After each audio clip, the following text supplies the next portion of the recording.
Pemirsa, Provinsi Jawa Tengah merupakan provinsi pertama yang telah menetapkan Peraturan Daerah Jawa Tengah Nomor 12 Tahun 2018 tentang Rencana Umum Energi Daerah Provinsi Jawa Tengah. Berikut informasi selengkapnya kami hadirkan untuk Anda.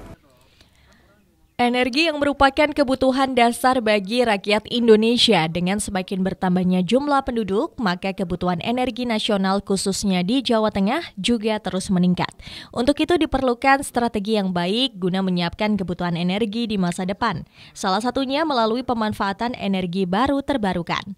Provinsi Jawa Tengah merupakan provinsi pertama yang telah menetapkan Peraturan Daerah Jawa Tengah Nomor 12 Tahun 2018 tentang Rencana Umum Energi Daerah Provinsi Jawa Tengah. Dengan adanya peraturan tersebut, seluruh potensi energi termasuk energi baru terbarukan perlu dimaksimalkan. Hal ini bertujuan bukan hanya ketersediaan energi, tapi memperoleh keadilan energi bagi masa depan. Provinsi Jawa Tengah telah menginvestasikan APBD untuk mempercepat transisi energi untuk pembangunan demplot infrastruktur EBT atau energi baru terbarukan.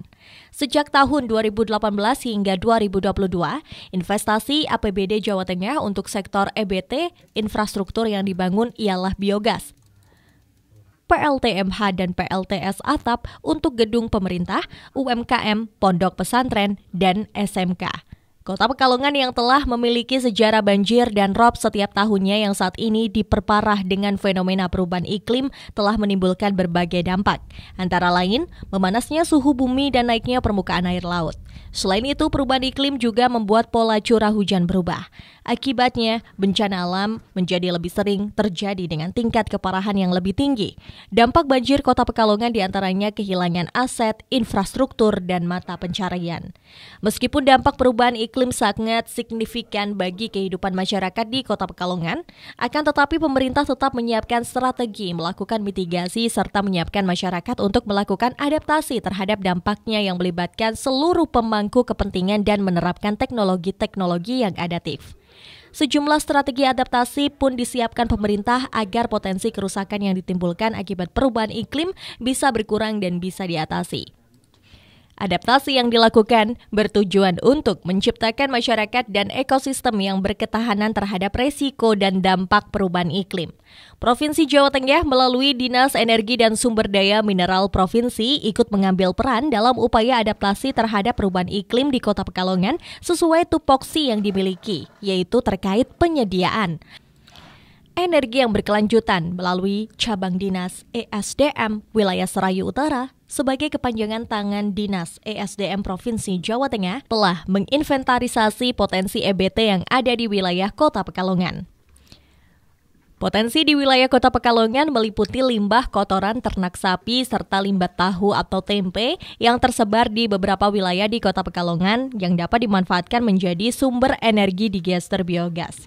Memperhatikan potensi tersebut sejak tahun 2021 sampai dengan tahun 2023, Dinas ESDM Provinsi Jawa Tengah juga telah mengalokasikan bantuan digester biogas sebanyak 4 unit di wilayah Kelurahan Degayu dan Kelurahan Kandang Panjang, Kecamatan Pekalongan Utara yang memiliki potensi sapi perah dan sapi potong cukup banyak. Kegiatan tersebut juga sebagai salah satu peran Dinas ESDM dalam upaya adaptasi terhadap perubahan iklim di Kota Pekalongan. Dengan adanya bantuan digester biogas sebagai salah satu energi baru terbarukan, akhirnya masyarakat bisa mandiri pada aspek biogas serta dapat menjaga ketahanan energi pada wilayah yang rentan.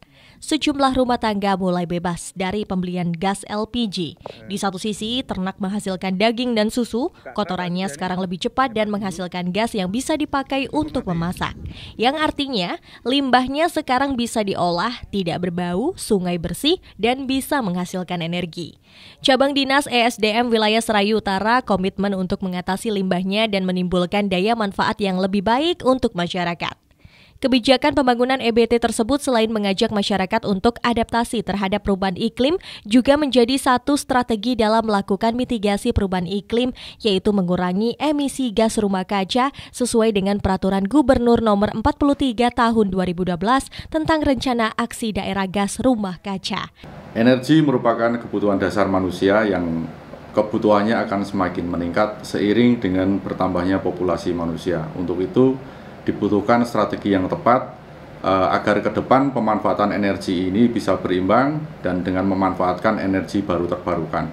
Provinsi Jawa Tengah merupakan provinsi yang pertama yang memiliki rancangan umum energi daerah yang ditetapkan dengan Perda nomor 12 tahun 2018, dan Provinsi Jawa Tengah telah mengalokasikan anggaran dari APBD untuk pembangunan infrastruktur EBT, antara lain dengan pembangunan digester biogas, PLTMH maupun rooftop yang dimanfaatkan di beberapa pondok pesantren ataupun sekolahan.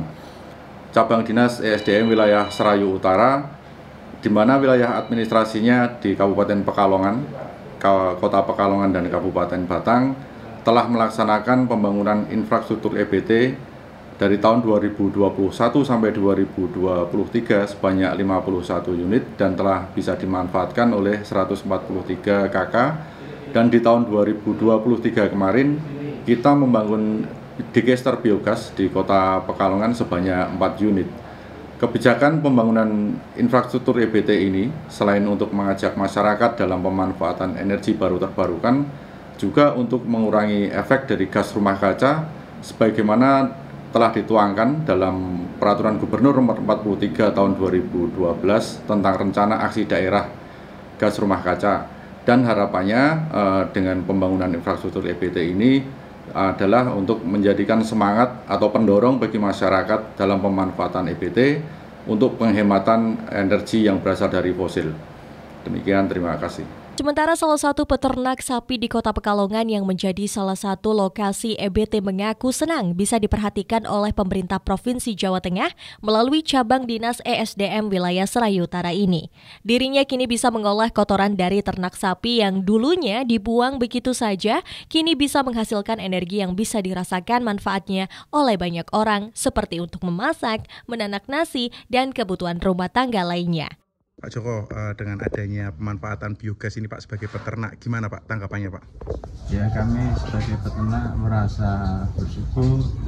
Alhamdulillah dengan ini kami bisa memanfaatkan kotoran menjadi lebih bermanfaat lagi untuk saya pribadi, terus tetangga sekitar ya, yang bisa memanfaatkan biogester ini. Kualitas dari apinya sendiri seperti apa sih Pak? Sebetulnya kualitas tidak kalah sama LPG ya, malah justru ini lebih bagus, lebih cepat matang kalau buat masak. Ya. Aman Pak? Aman, alhamdulillah aman. Sebetulnya lebih aman ini, soalnya ini tekanannya kan tidak begitu tinggi kayak LPG, jadi lebih aman. Selama ini kita kan masih baru ya. Jadi sekitar berapa bulan? 2 bulan lah. 2 bulan. Peternak jadi merasa bersyukur Pak ya, selain bersyukur sekali selain merasakan susu dan dagingnya. Ya, alhamdulillah bisa mengurangi biaya untuk beli LPG karena ada biogester ini. Terima kasih kepada pemerintah Jawa Tengah atas bantuan biogester ini kepada kami sebagai peternak. Alhamdulillah, mudah-mudahan dengan adanya biogester ini kami bisa lebih maju lagi, bisa berkembang lagi. Warga berharap semakin banyak peternak sapi yang diberdayakan, maka semakin banyak pula masyarakat yang bisa memanfaatkan EBT dan bisa beralih dari gas LPG. Saif Robani, Batik TV, melaporkan.